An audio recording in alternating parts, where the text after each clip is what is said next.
In a chapter by chapter analysis of Ginger Hubbard's Don't Make Me Count to 3.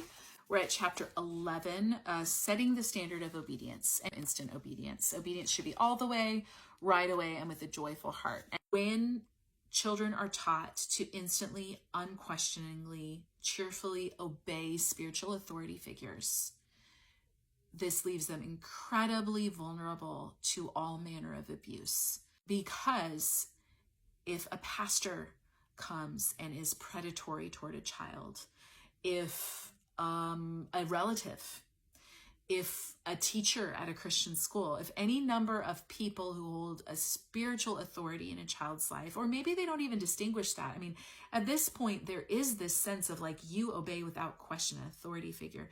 Any of those people, a child has been told to not question, not stop, and to pretend with joy.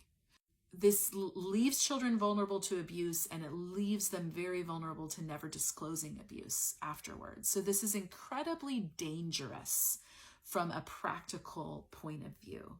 And I don't think in 93 people were having that discussion. That doesn't mean it still didn't apply then.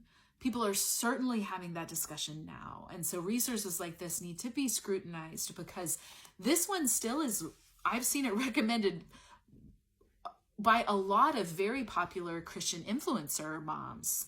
This is one of their favorite books that they recommend to new moms. And I think when you have very young children, you're maybe not able to see down the road and say, why would this be a problem? It's certainly a problem when you think of abuse, domestic abuse happening behind closed doors. But even outside of the home, it is really setting children up to not be able to question authority, to not be able to do anything but obey instantly, and to shut down any resistance they may be given, to any God-given resistance they may be given. They're being taught to shut that down and replace it with this kind of cheerfulness, of forced cheerfulness. So it's incredibly dangerous in that sense. It's incredibly short-sighted.